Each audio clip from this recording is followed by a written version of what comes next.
What's up, people? It's your boy MM2K back again with another video, but I want to talk about the Developers Direct real quick. I think the Developers Direct, I just did a members video talking about it, gave my impressions of it. It's the first time I've said something in particular about an Xbox showcase.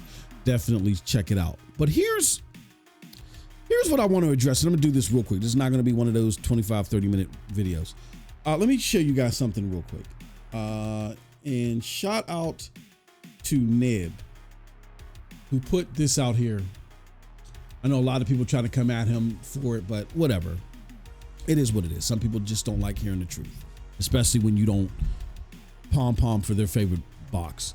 I said, he says, I know Xbox may not have the sales traction anymore with Game Pass, sales cannibalization, plus dwindle console market. But imagine if all these were exclusive. Fantastic lineup for the first ever 2025, plus a Valve 2.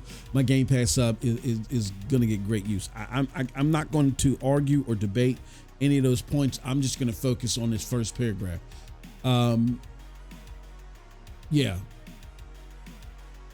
Imagine if these games were exclusive. You look on the internet now. You can go to the members content and see what my response is. However, if you look at the reaction from the community, everybody's like, "Oh yeah, this was great. This was solid."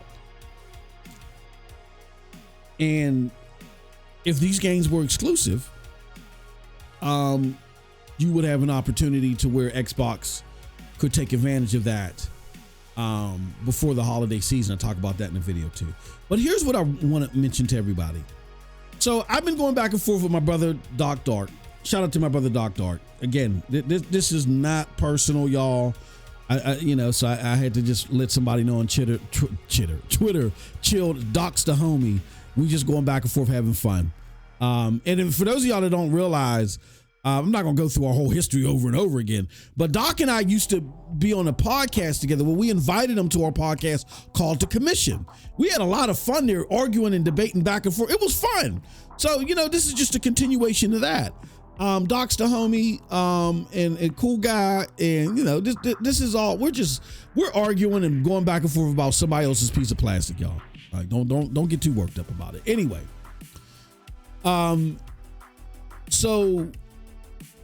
But people like my homie Doc, they're either intentionally trying to spin the events here or they don't understand it. And what events am I talking about? That is the events of PlayStation gamers in a celebratory fashion, focusing on the Xbox games coming to PlayStation.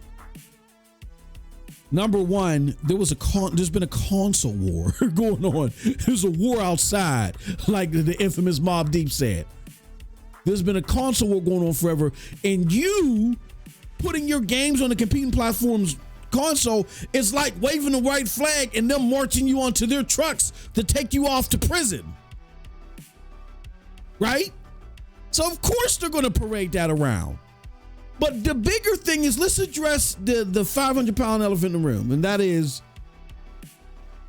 are PlayStation gamers excited to try these games out? And I would say, I think a lot of them are. They're actually excited to try them out. But does that mean that because they're excited to try them out, they don't like their own content? Absolutely not. Let me give you an example. McDonald's and Burger King. As we all know, McDonald's is a way bigger fast food chain than Burger King, right? So normally you want to go home, get something fast on the way, you're going to McDonald's. But there's probably been a time or two where you're like, you know what? I don't mind switching it up. Let me try Burger King. Ain't no Burger King around you, especially if you're here in Pittsburgh. Like there's like a McDonald's every corner. There's probably like 3 Burger Kings in the whole county. You know what I'm saying? So I would have to go far out to one of those crazy sparsed out Burger King locations and probably wait forever because there's only 3 of them, right? And it's not going to be the greatest experience. By the time I get home with my food, it's going to be cold. Like, what's the point, right? So I just continue like, oh, well, McDonald's is the best place. McDonald's is the most available. This is where I'm going to go. But I wouldn't mind trying a Whopper every now and again. And let's just say one day you walk into McDonald's and the Whopper is there. You don't think that the Whopper being sold at McDonald's wouldn't have a concentrated time of excitement and high sales?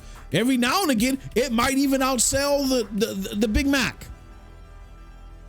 Because people are like, you know what? I've always wanted to try the Whopper. I mean, I prefer McDonald's, but I've always wanted to try the Whopper. Let's try something new. Then once they get over that brand new smell and they realize what the Whopper's all about, guess where they go back to? The Big Mac, right?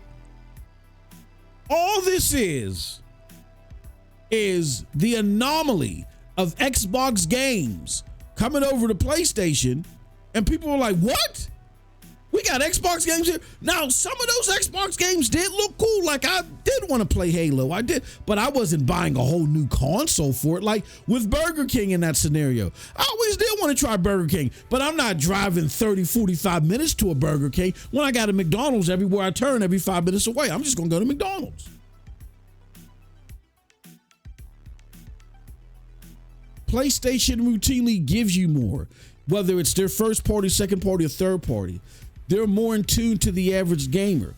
Some Microsoft or some Xbox games do look interesting, but they don't look interesting enough for you to buy the console. But now that I ain't got to go out to your store, you're bringing it to my store, why not give it a try? And it will get a concentrated time of attention. That's all this is.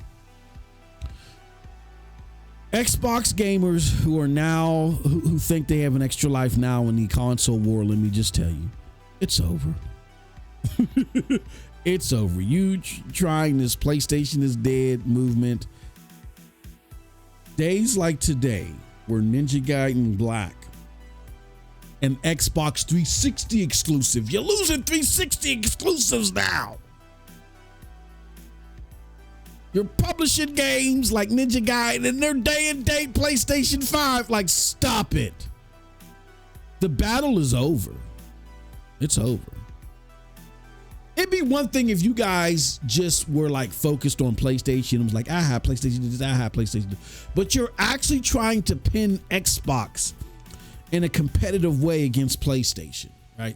Let me show you guys something. I don't know whose sock account this is, right? But I thought this was extremely interesting to see this, right? Let me see here. Let me go to my replies. Yeah, here we go. All right. So I'm going to show this and then we're going to get out of here. I was talking about Nib's comment and responded to it and said, this is my point exactly. The Xbox could have had strong showcasing or strong placement retail wise, at least for the console gamers. And so I don't know whose sock account this is. This is somebody's sock account that doesn't want to show themselves like a coward. Anyway, they said, laugh my ass off. What games does Sony have this year? Xbox feeding that malnourished PlayStation 4 prolapse console so it does die, right? and immediately, because the hubris in these people is astounding, and it just triggers something in my head. I said, they have your games. There's nothing else need to be said. Your favorite box, dongle, whatever the F it is this month, lacks so much confidence in sales out of their pipsqueak lemonade stand, Xbox Marketplace. Them MFers come running to Saks Fifth Avenue, the PlayStation Marketplace, to push their units. Embarrassing. That's all that needs to be said. So again, don't fall for the rhetoric out there. A lot of us, like me and my homie Doc Dark, we're having fun with it, but there are people that are dead behind serious about this, and they need their head scanned. They need a CAT scan. With that said, hope you enjoy the content. Hope you enjoyed the showcase, or if you did or not, let us know. And check out that members content. If you want to be a member to get access to our exclusive content, just hit the join button. All right. With that said, y'all have a wonderful gaming day. Peace.